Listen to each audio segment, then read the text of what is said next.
चलेगी 18 अप्रैल 1967। प्रातः क्लास पहले पेज के अंत में बात चल रही थी।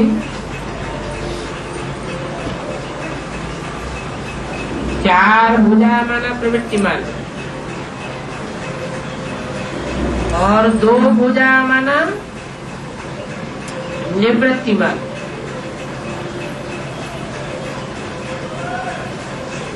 क्या बात हुई? विष्णु के बारे में बात हो रही है। विष्णु की चार भुजाएं दिखाते हैं।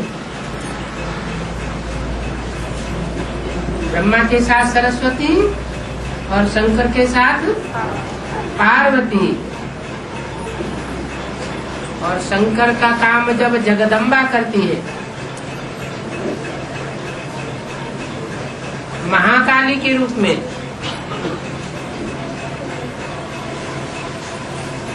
तो पांचवी भुजा वो हो जाती है।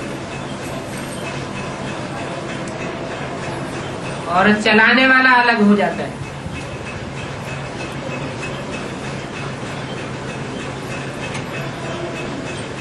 तो चलाने वाला एक और संचालित होने वाली भुजाएं चार, माने चार मददगार आत्मे। इसलिए बोला चार भुजा माना प्रवृत्ति मार्ग और दो भुजा है निवृत्ति मार्ग।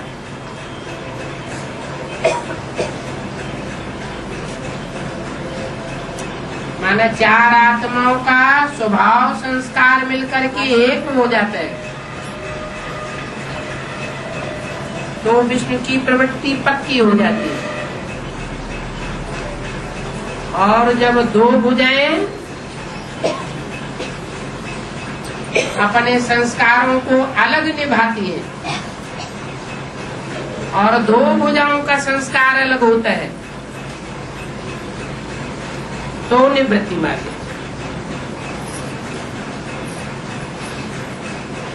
तो कौन सी दो भुजाएं निवृत्ति मार्ग और कौन सी चार भुजाएं प्रवृत्ति मार्ग?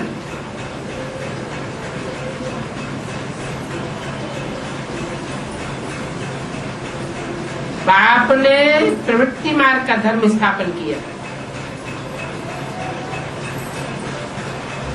और सन्यासियों ने निवृत्ति मार्ग का धर्म स्थापन किया। सन्यासी निवृत्ति मार्ग के हैं।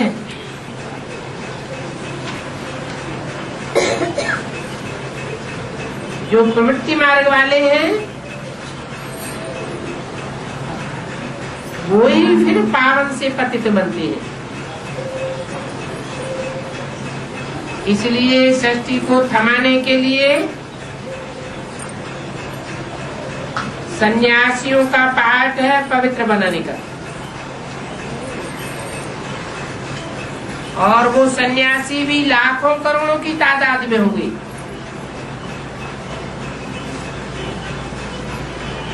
जब मेला आदि लगता है तो बहुत आते हैं।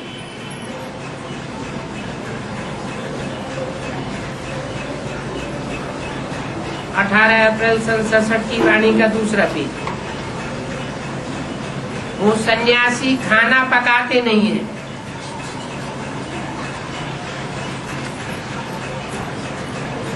पका पकाया खाते,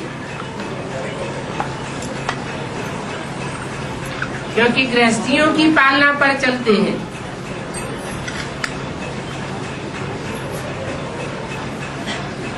कर्म करने का संन्यास किया हुआ है।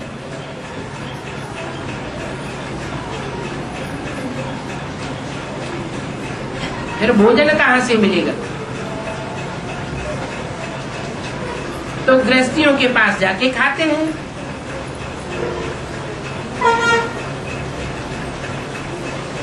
गृहस्थी लोग समझ लेते हैं ये भी हमारा दान होता है।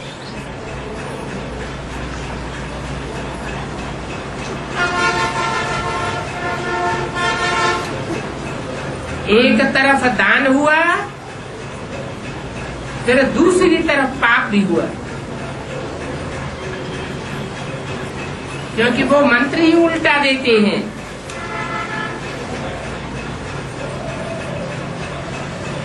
उल्टा मंत्र दे करके बेहद के बाप की ग्लानि कर देती है।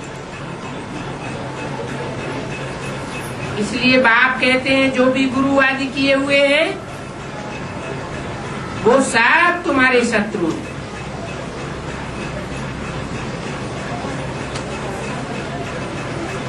चाहे हद में किए हुए मनुष्य गुरु है, हद की दुनिया में 63 जन्म किए, और चाहे अब संगम युगी दुनिया में बेहद में देहधारी मनुष्य गुरु किए और उनकी मत पर चले, वो सब तुम्हारे शत्रु हैं, नीचे गिराने वाले हैं। उनकी कहेंगे विनाश काले विपरीत बुद्धि।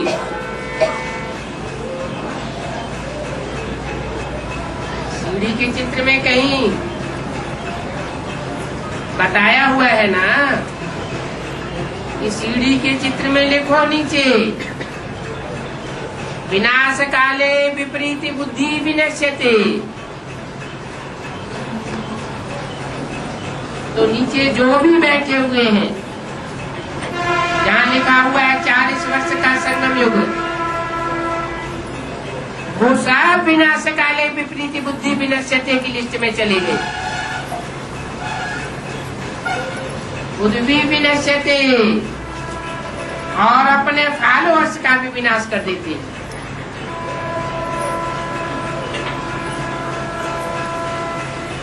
तुम भी ऐसे ही कहते थे, यह भी ऐसे ही कह देते थे विनाश काले विपरीत बुद्धि, परंतु समझते नहीं थे।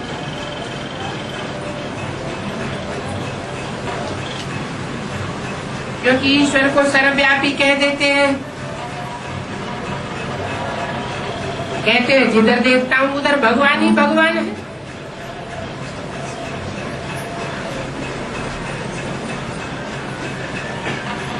यह तो नारायण की पूजा करते थे। कौन? ब्रह्मा। जानते थोड़े ही थे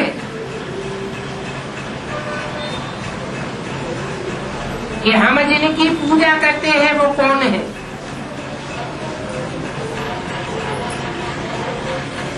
यह भी पुजारी पतित था, अभी फिर श्रीमत पर चल करके पावन बन रहा है।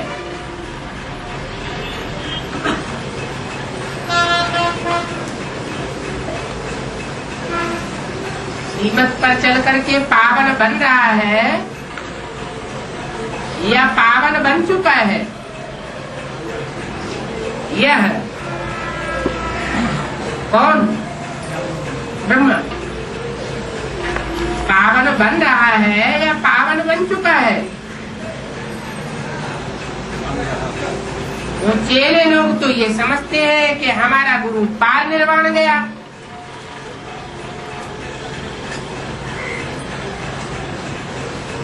पावन हो गया।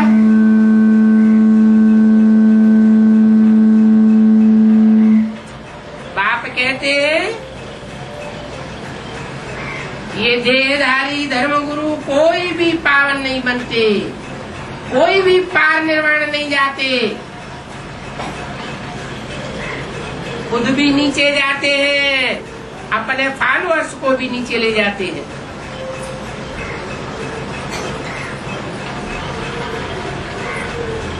अभी तुम बच्चे बाप से वर्षा लेने का पुरुषार्थ करते हो,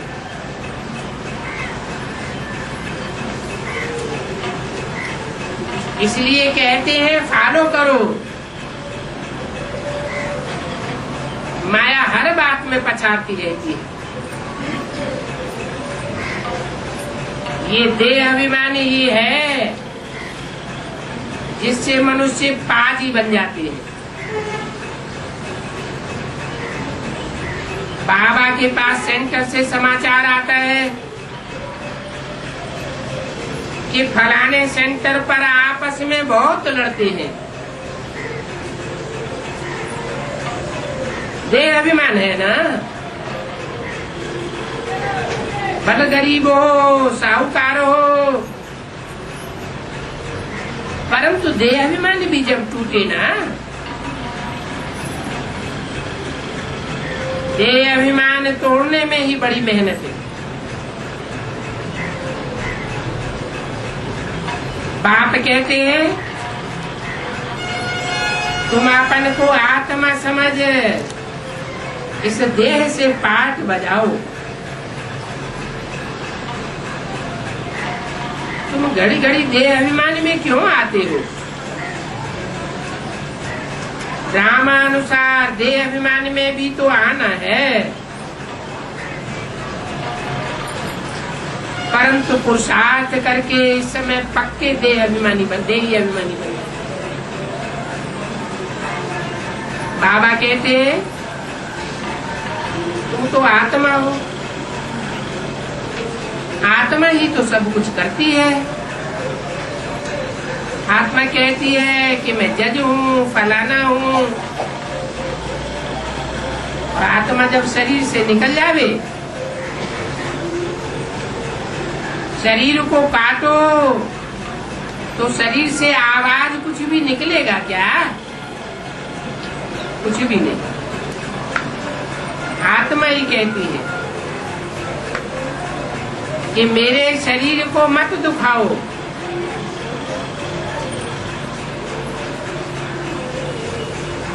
शरीर तो विनाशी है,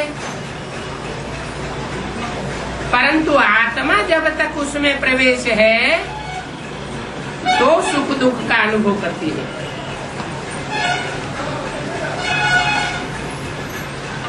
अपन को आत्मा समझ, मुझ बाप को याद करो, देह अभिमान छोड़ो। जितना देही अभिमानी बनेंगे उतना ही तुम तंदुरुस्त और निरोगी भी रहेंगे। इस एक जन्म की बात नहीं है,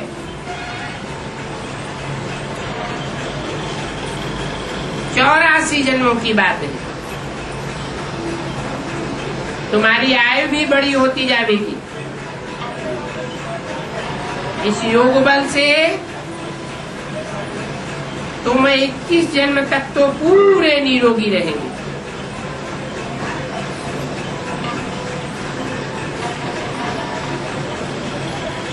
और जितना बनेंगे उतना ही पद भी ऊंच मिलेगा। जितना पद ऊंचा होगा उतना सजाओं से बचेंगे, नहीं तो सजाएं बहुत खानी पड़ेंगी। इतने लाखों करोड़ों पुरुषार्थियों में से देही अभिमानी सिर्फ 8 बनते हैं। 8 की माला होती है ना, परंतु उनमें भी नंबरवार हैं।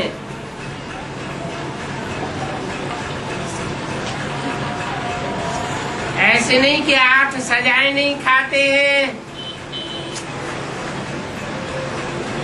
तो समान नंबर के हो गए, उनमें भी फर्क है।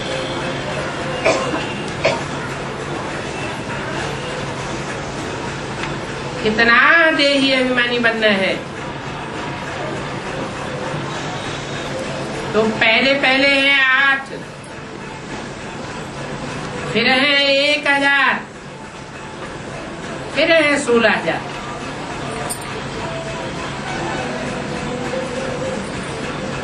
स्कूल में भी ग्रेड्स होते हैं। कोई तो दास दासियां बन पड़ेंगे,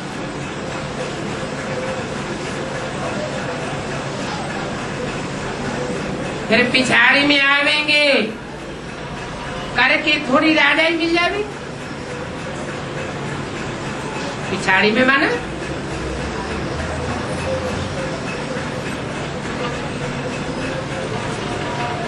त्रेता के आखिरी जन्मों में आवेंगे। कोई सतयुग के आखिरी जन्म में आवेंगे तो पिछाड़ी भी नंबरवार है।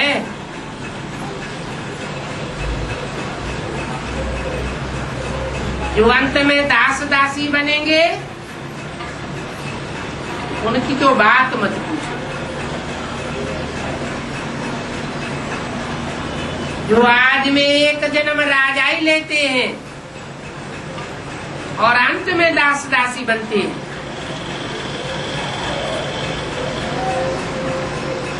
ऐसे तो कोई होते ही नहीं। जो आज में राजा बनेंगे वो अंत तक ऊंचे पद पाते रहेंगे, श्रेष्ठ आत्माएं। जो आज में दास दासी बनती है वो अंत में थोड़ा ऊंचे पद पा लेते हैं।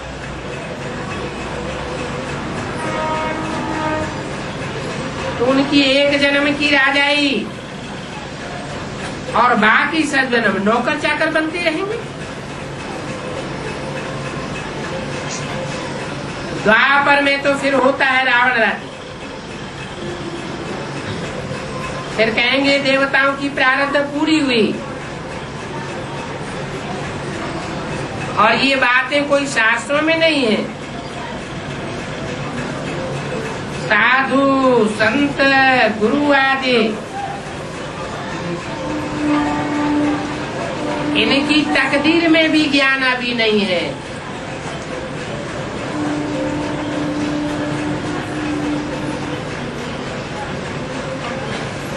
जब तक वो तुम्हारे कुल में ना आ जावे,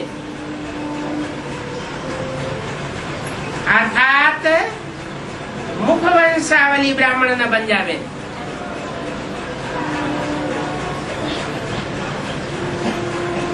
मुख वंशावली है तो तुम्हारे कुल के नहीं है। जब मुख वंशावली बनते हैं तब ज्ञान उठाते हैं। ब्राह्मण बनने बिना देवता कैसे बन सकेंगे?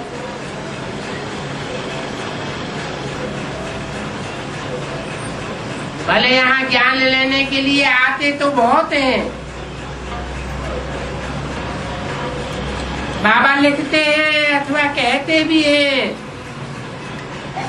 परंतु सिर्फ ऐसे ही कहने मात्र बाबा कह देते हैं।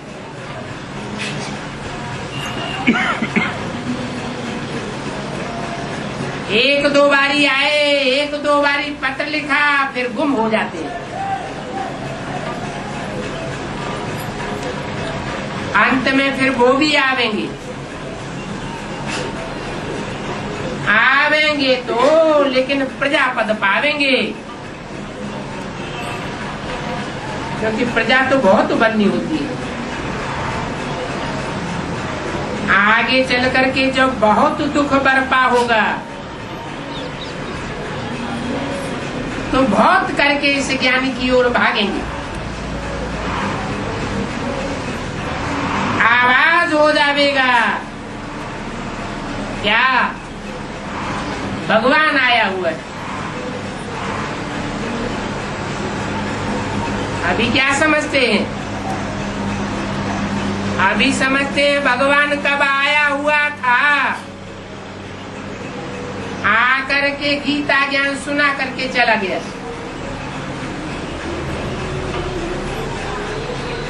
अब हम पति से पावन बनते रहेंगे और दूसरों को बनाते रहेंगे।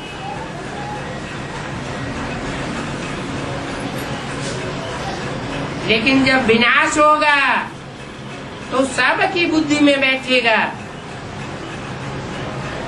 कि असली भगवान का स्वरूप कौन है। तुम्हारे भी बहुत सेंटर्स खुल जाएंगे। अभी तो तुम बच्चों का भी दोष है, क्योंकि देही अभिमानी बनते नहीं हो। घड़ी घड़ी माया देह अभिमानी बना देती है, बहुत देह अभिमानी।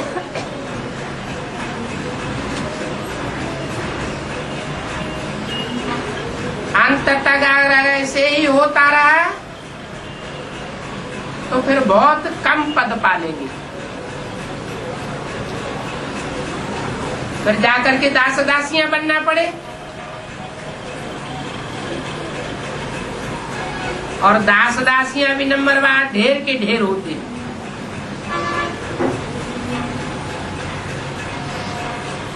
राजाओं को दास दासियां दहेज में मिलती हैं,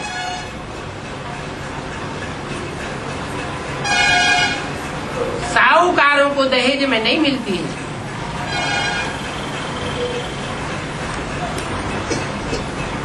राजाएं बहुत दास दासियां दहेज में ले जाते हैं। वहां पर भी ऐसा होता है।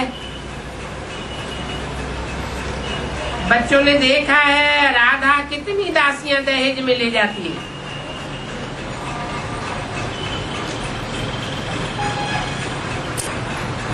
आगे चल करके तुमको सब साक्षात्कार होते रहेंगे।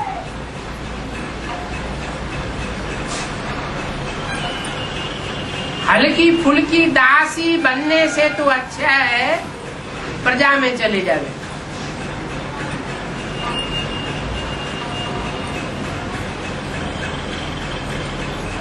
कोई बड़ी दासी बने तो भी ठीक।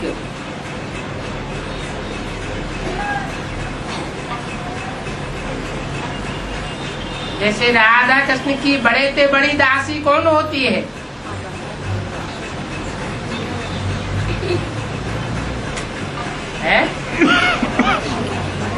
उनके माँ बाप ही बड़े से बड़ी दासी होती है।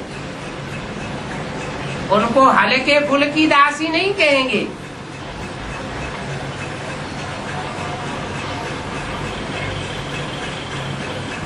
छोटे तबके की दास दासी बनने से तो अच्छा है प्रजाकुल में आ जावे, साहूकार बन जावे।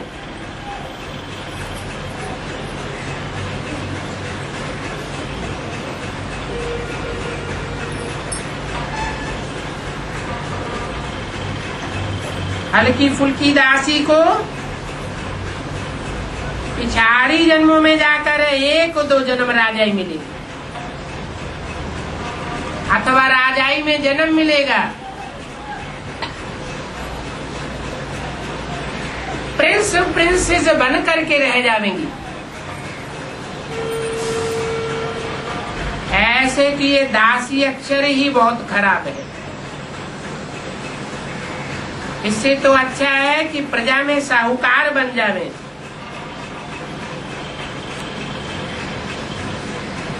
यहाँ तो देखो बाप का बनने से माया और ही खातिरी करती है।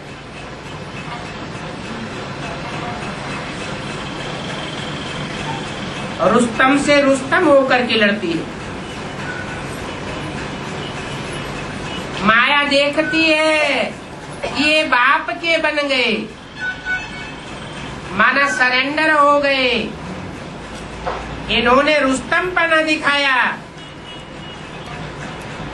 तो खूब पिछाड़ी पड़ती है।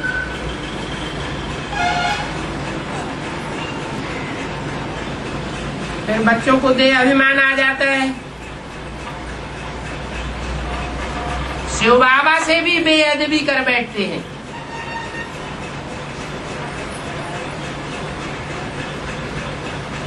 आखरीन करते करते बाप को याद करना ही छोड़ देते।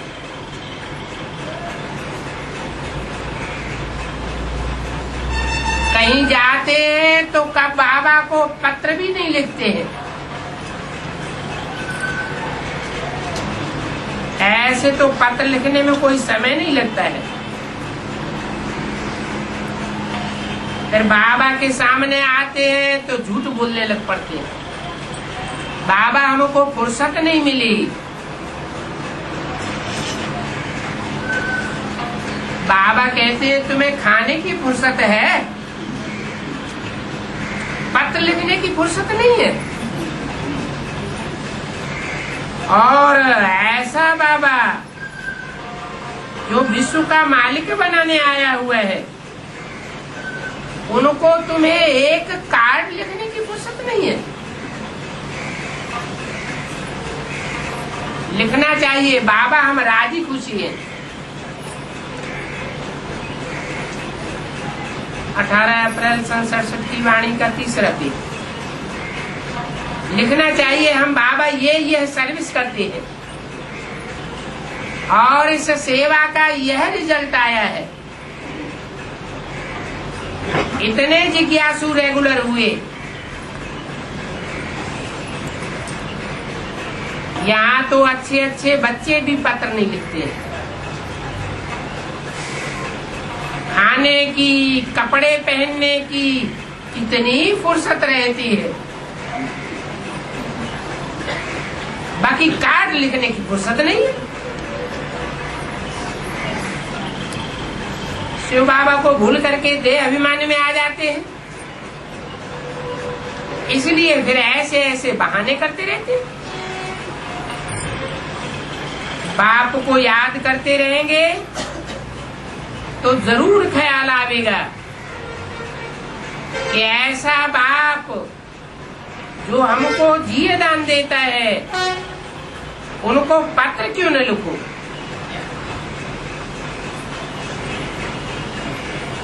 स्त्रियों का पति के साथ प्यार होता है, पति बाहर जाता है तो रोज पत्र लिखती है। अगर पति का जवाब ना आवे तो तड़पने लग पड़ती है।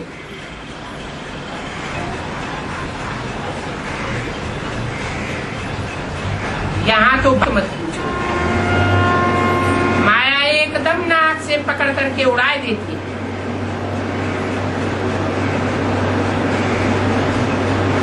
कदम कदम पर श्रीमत पर पदम है और तुम्हारे भी कदम कदम पर पदम है।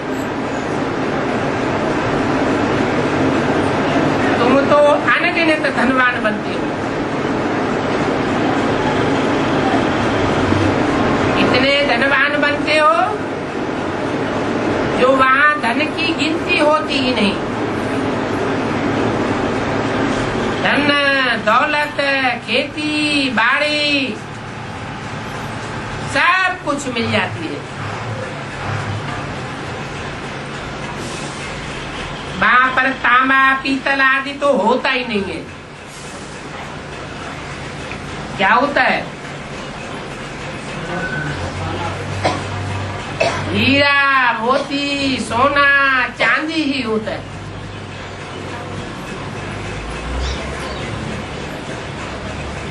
सोने के सिक्के होते हैं। मकान ही सोने के बनते हैं।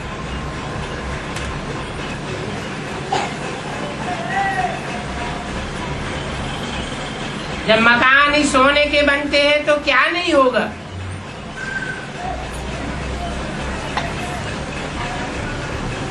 यहाँ तो गवर्नमेंट प्रजा से लेकर के छीनती चली जाती है। कोई न कोई बहाना बनाकर।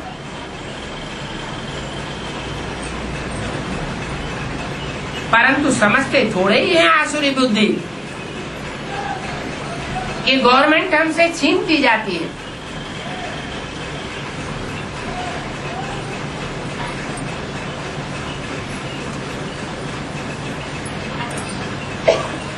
बैंक में धन रखेंगे तो 3% 5% ब्याज देंगे और एक साल में महंगाई बढ़ेगी 10-15%। तो 100 रुपए की नोट की कीमत क्या रह जाएगी? 85 रुपया, 85 रुपीज। तो घाटा हुआ या फायदा हुआ?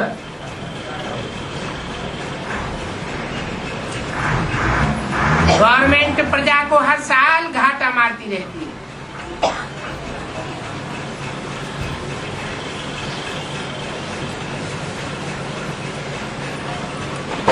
कोई को कहो कि गवर्नमेंट ऐसी भ्रष्टाचारी है तो बिगड़ पड़ेंगे। गवर्नमेंट के ऑफिसर्स ही आज कहते हैं ये तो सब राक्षस राज्य है, भ्रष्टाचारी राज्य। जब ऑफिसर्स ही भ्रष्टाचारी तो यथा राजा तथा प्रजा सब भ्रष्टाचारी हो जाते हैं।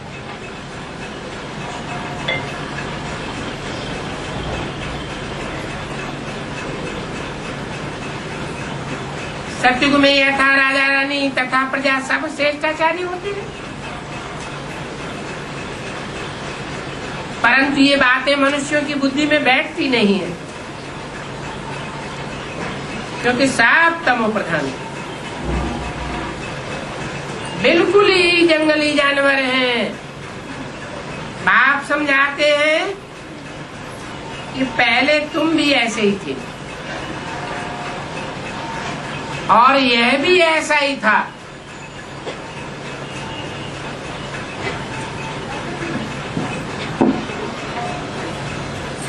जंगली जानवरों के ही आकर के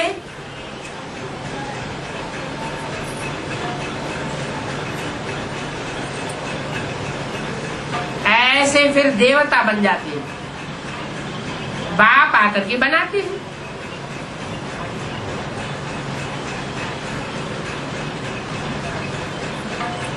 बाप सन्मुख आकर के बनाते तो भी बनते नहीं है, आपस में ही लड़ते झगड़ते रहते। समझेंगे मैं पहलवान हूँ, मैं ऐसा हूँ, ये थोड़े ही समझते हैं कि हम दो जख्म में पड़े हैं, नरकवासी है। रौरव नरक में पड़े हुए हैं, एक दूसरे को काटते पीटते रहते। ये भी तुम बच्चे जानते हो नंबरवार पुरुषार्थ अनुसार कि बिल्कुल ही जंगली जानवर है।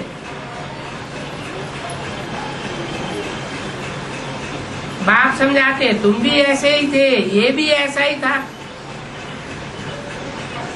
ऐसे जंगली जानवरों को आकर के अब ऐसा देवता बनाता हूं।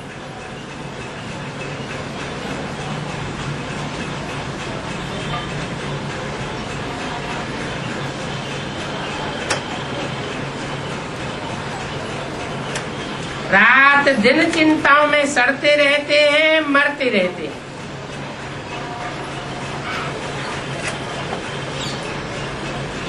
आप सामान बनाने की सर्विस ही नहीं करते।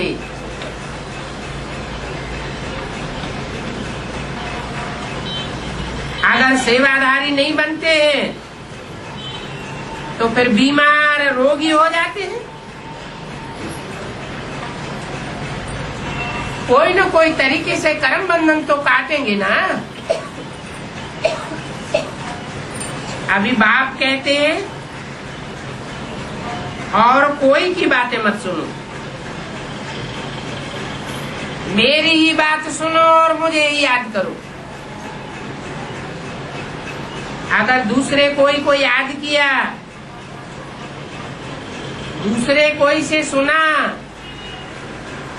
तो व्यभिचारी याद हो जाएगी, व्यभिचारी ज्ञान हो जाएगा।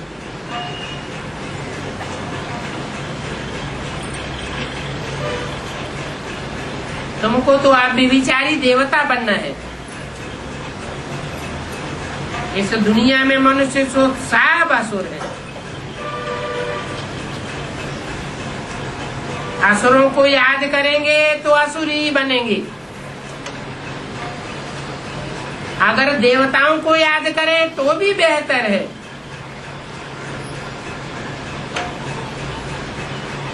इन आज के मनुष्यों को याद करने से तो कोई फायदा नहीं होगा।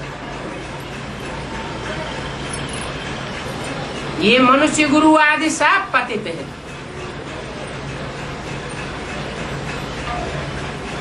देवताएं तो फिर भी पवित्र होते हैं।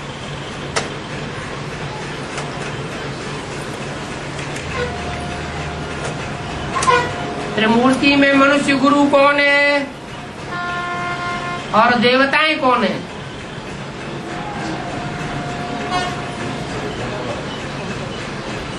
जिनकी पूजा नहीं होती भक्ति मार्ग में, जिसके मंदिर नहीं बनते, मूर्तियां नहीं बनती। क्यों नहीं बनती?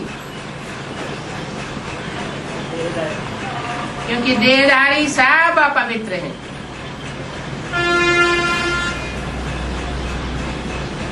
ब्रह्मा का एक भी फोटो ऐसा नहीं है जो निराकारी स्टेज वाला हो।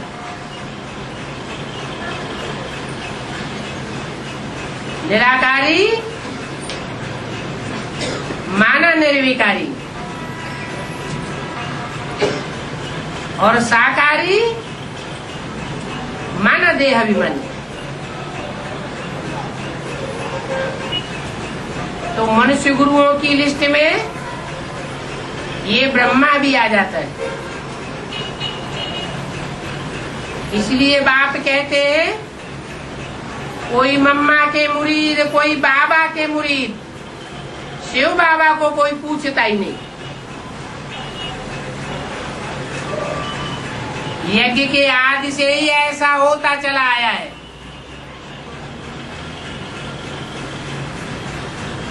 देहधारियों के मुरीद बनते बनते गिरते ही चले आते हैं।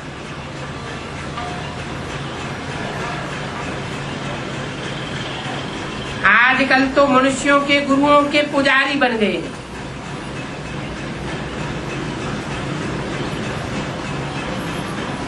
गुरु का लॉकेट पहनते रहते हैं।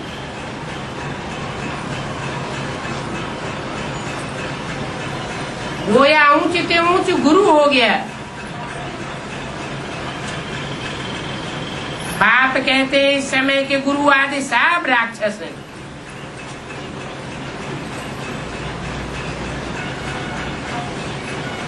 ये बाप से ही बेमुख कर देते हैं।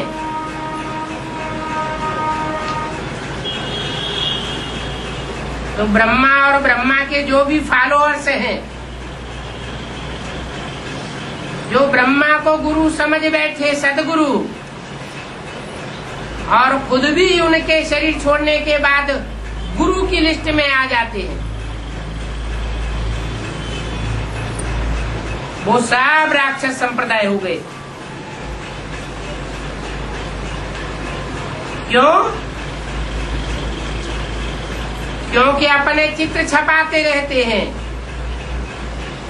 और अपने फॉलोअर्स को लॉकेट पहनाते रहते हैं। बड़े बड़े पोस्टर्स छपाते हैं। उन पोस्टर्स में अपन को त्रिमूर्ति शिव साबित करते हैं।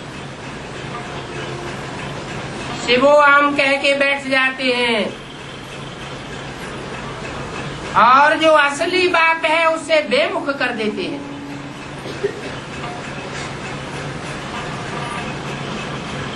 इसलिए इनका नाम रखा है हिरण्याकश्यप।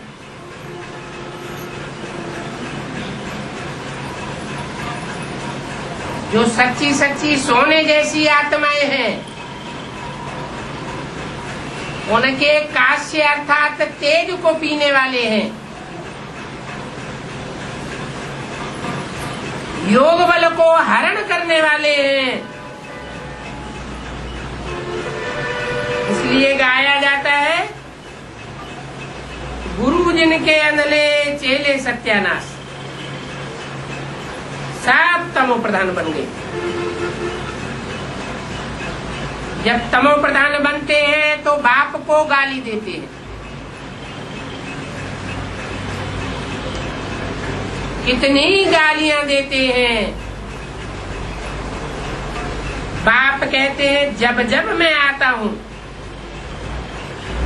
तब तब तुम मुझे गाली देते रहते हो। भक्ति मार्ग में तो कितनी गालियां दी। कहते कच्छ अवतार, मत्स्य अवतार, परंतु मैं तो कहता हूं कि मैं तो मनुष्य तन में ही आता हूं। मैं मनुष्य ही बनता हूं, फिर भी कच्छ मत्स्य अवतार कह देती है। उन कच्छ मच्छ की तुम टांग छोड़ते ही नहीं हो। यहाँ तो बाप ना अपनी टांग पकड़ने देते हैं और न कोई की टांग पकड़ने देते, अर्थात पांव नहीं पकड़ने देते। कहते हैं सिर क्यों झुकाते हो? शिव बाबा को पांव थोड़े ही है जो तुम सिर झुकाते हो। इसलिए शिव बाबा कहते हैं कि जब गोद में भी आओ तो शिव बाबा को याद करो। शिव बाबा को याद करते नहीं हो तो गोया पाप करते हो।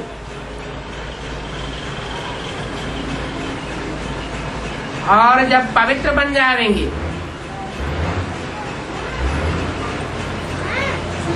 दैवी पद पाए लेंगे तो गोद भी ले सकते हो। अभी पतित हो तो गोया मेहतर हो।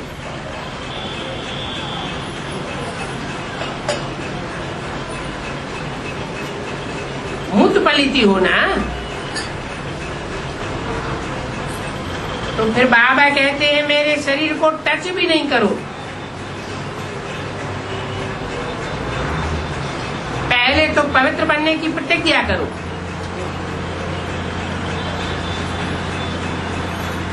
जब पवित्र बन जाएंगे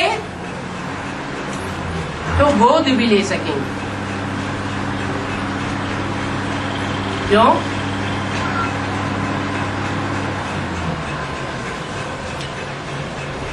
हर सितारे में एक दुनिया है। आत्मा रूपी सितारों में एक एक दुनिया बसी हुई है। परंतु जब सितारा सितारा रूप बने, संपन्न आत्मा बने, तो अपने परिवार को देख सकेगी। अपन को बाप समान बीज रूप आत्मा अपने परिवार को गोद में ले सकती है।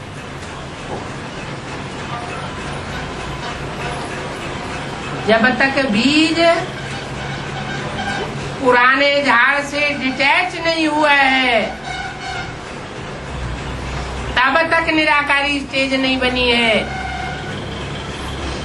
और निराकारी स्टेज जब तक नहीं बनी है तब तक निर्विकारी नहीं कहा जा सकता।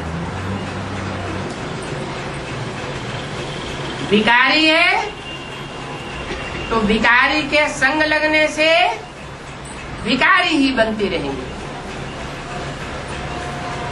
निराकारी है, निर्विकारी है, तो उनके संग से उनका पूरा परिवार सात्विक बन जाएगा। तो पहले तो पवित्र बनने की प्रतिज्ञा करो, फिर गोद में ले सकते हो। तो भी शिव बाबा को याद करके लेना है। शिव बाबा हम इसमें आपको समझ करके बाकी पहनते हैं। इन बातों की समझ चाहिए, बहुत परहेज है। इन बातों को बहुत मुश्किल कोई समझते हैं। इतनी बुद्धि नहीं है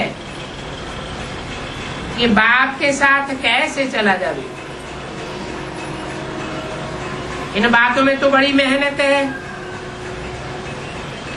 माला का दाना बनना कोई मासी का घर थोड़ी ही है।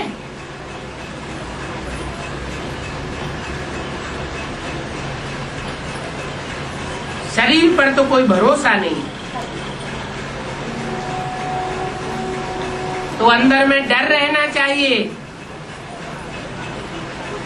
कि हमसे कोई ऐसा उल्टा पलटा कर्म न हो जाए, क्योंकि अभी कर्मातीत अवस्था तो हुई नहीं है। मुख्य है बाप को याद करना।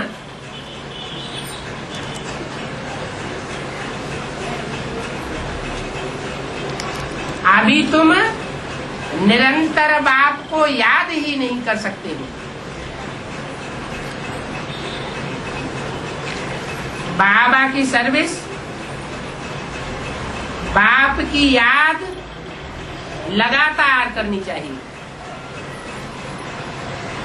बाबा रोज कहते हैं पोता मिल निकालो। आज हमने कितनों को समझाया, कितनों का कल्याण किया, कितना याद किया। कल्याण के लिए बाबा कितना समझाते रहते हैं। कल्याणकारी बाप के बच्चे बनेंगे तो दूसरों के कल्याण की तांत लगी रहनी चाहिए, तब कल्याणकारी बाप के कल्याणकारी बच्चे बन सकेंगे।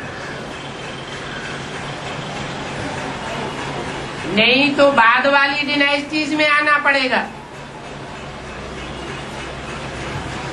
बाप विश्व कल्याणकारी है, उनका नाम ही क्या है? सेवा। सेवा अर्थात कल्याणकारी। तो बाप के बच्चे भी विश्व कल्याणकारी होना चाहिए।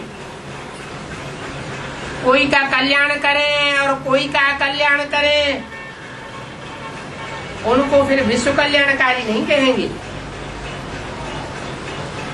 सबके प्रति कल्याण की भावना। इसलिए बोला कि 84 जन्मों में भी जो पहली डिनाइस्टी है, उसमें जो प्रजा है, उस प्रजा की भी कोई खास विशेषता होती है, जो और जन्मों की प्रजा में वो विशेषता नहीं होती है। वो विश्व पिता के बच्चे होते हैं। विश्व पिता वसुधैव कुटुंबकम वाला है। ये हिंदू है, ये मुसलमान है, ये सिख है, ये ईसाई है, ये दृष्टि ही खलास हो जाती है। ये दैहिक दृष्टि है। आत्मिक दृष्टि जब बनती है तो सबका कल्याण करना चाहती है। जो भी सन्मुख आए उसका कल्याण करना है। कल्याण के लिए बाबा कितना समझाते रहते हैं। कोई का कल्याण नहीं करना है, सब प्रकार की परहेज चाहिए। जांच करनी चाहिए कि हमारा खान पान तो ऐसा नहीं है जिससे हमारी बुद्धि भ्रष्ट हो जावे। हमारी बुद्धि भ्रष्ट होगी तो अपना भी कल्याण करेंगे और दूसरा का भी कल्याण करेंगे। मैं कहीं हबसी तो नहीं बन गया हूं।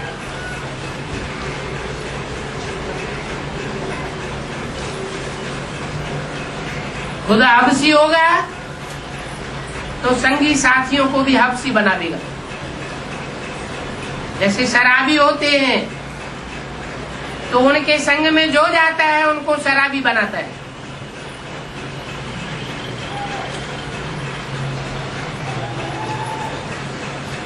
माया चक्र लगा करके उल्टा सुल्टा काम कराती रहती है। तो माया से अपन को बचाना है।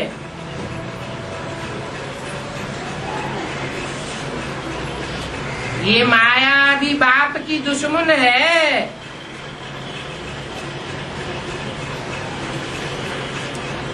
बाप के बच्चों को बेमुख करती रहती है।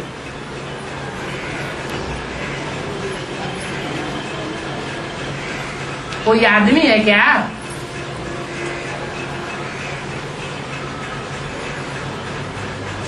माया का पर्सनिफिकेशन हुआ है क्या?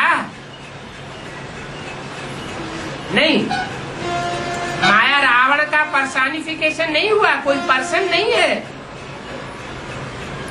व्यक्ति नहीं है। अगर माया रावण कोई व्यक्ति नहीं है तो उसका चित्र कैसे बनाया गया? चित्र तो उन्हों के ही बनाए जाते हैं जो कोई चरित्र करते हैं। अगर माया रावण ने कोई चरित्र नहीं किया तो रामलीला में उसका चित्र कैसे बनाते हैं?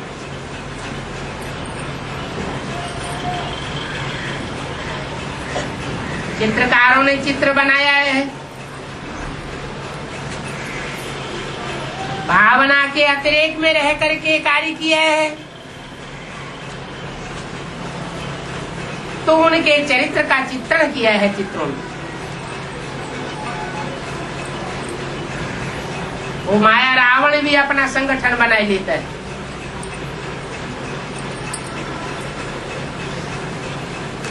माया रावण की है हद की प्योरिटी, सन्यासियों वाली प्योरिटी, और उस प्योरिटी से वो यूनिटी बनाता है। तुम्हारी है बेहद की प्योरिटी, तुम घर बार को नहीं छोड़ते हो, घर बार में रहते बुद्धि से त्याग करते हो।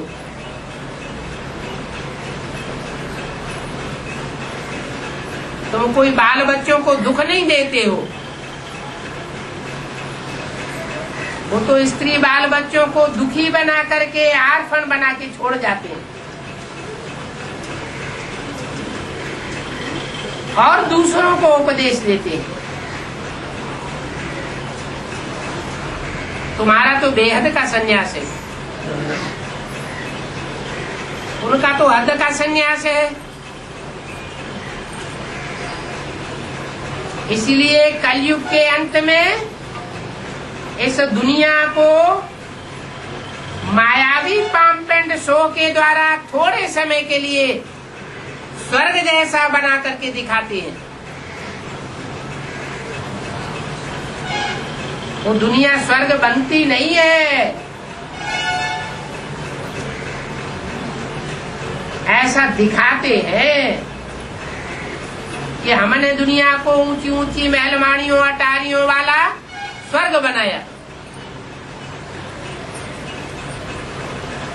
इन बातों की भी शूटिंग ब्राह्मणों की दुनिया में होती है।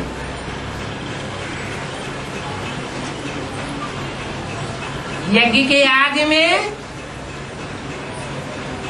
देहधारी ब्रह्मा और उनके सहयोगी साथियों के द्वारा जो कराची में स्वर्ग का मॉडल बनाया गया, वो अल्पकाल की सिद्धि हुई या सदाकाल की सिद्धि हुई? अल्पकाल का मॉडल बनाया गया।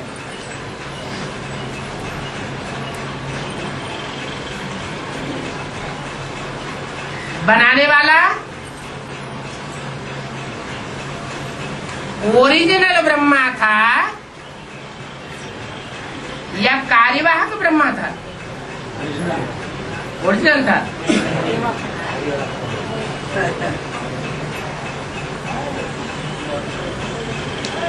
ओरिजिनल चला गया तो डुप्लीकेट तैयार हुआ।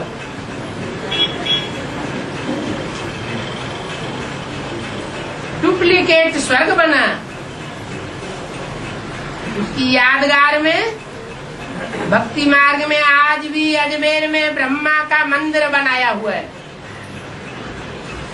और अजमेर में स्वर्ग का मॉडल बनाया हुआ है।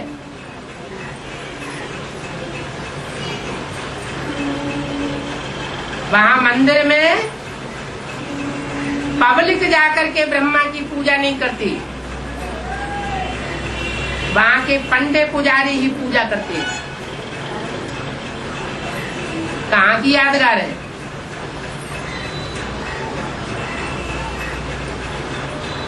ब्राह्मणों की दुनिया में भी कोई अजमेर है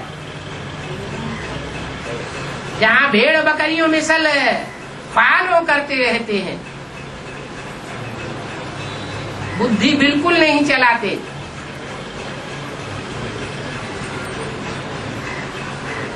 एक के पीछे एक चलते चले जाते हैं।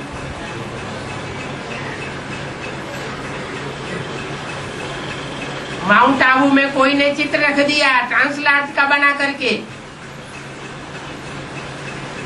तो बस उसी को भगवान मान लिया, गीता का भगवान बन करके बैठ गया। अभी बाप कहते हैं कृष्ण की उर्फ ब्रह्मा की गीता से नरक बनता है और शिव उर्फ शंकर की गीता से स्वर्ग बनता है। जिस गीता पर कृष्ण उर्फ दादा लेखराज ब्रह्मा की छाप है, जिस गीता के दिल पर दादा लेखराज ब्रह्मा उर्फ कृष्ण की छाप है, वो गीता नरक बनाती है। और जिस गीता के दिल पर शिव शंकर भोलेनाथ की छाप है, वो गीता 1 सेकंड में स्वर्ग नरक से स्वर्ग बनाती है। कहते भी हैं ब्रह्मा को विष्णु बनाने में कितना टाइम लगा? 1 सेकंड। वो कौन सी शक्ति है जो 1 सेकंड में ब्रह्मा को विष्णु बनाई देती है?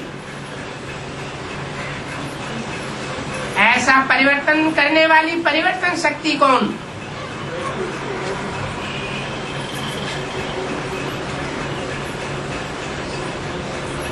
कहते हैं शहद की मक्खियों की एक रानी होती है, एक वो रानी मक्खी उड़ती है तो उसके पीछे पीछे सारा झाड़ जाता है। अव्यक्तवाणी में बोला है भारत माता शिव शक्ति अवतार अंत का यही नारा है। अंत में वो सच्ची गीता निकलती है और 1 सेकंड में नरक को स्वर्ग बनाई देती है। जो भी ब्रह्मा नाम के नामधारी हैं, 4 या 5, 1 सेकंड में ब्रह्मा सो विष्णु बन जाते। ओम शांति।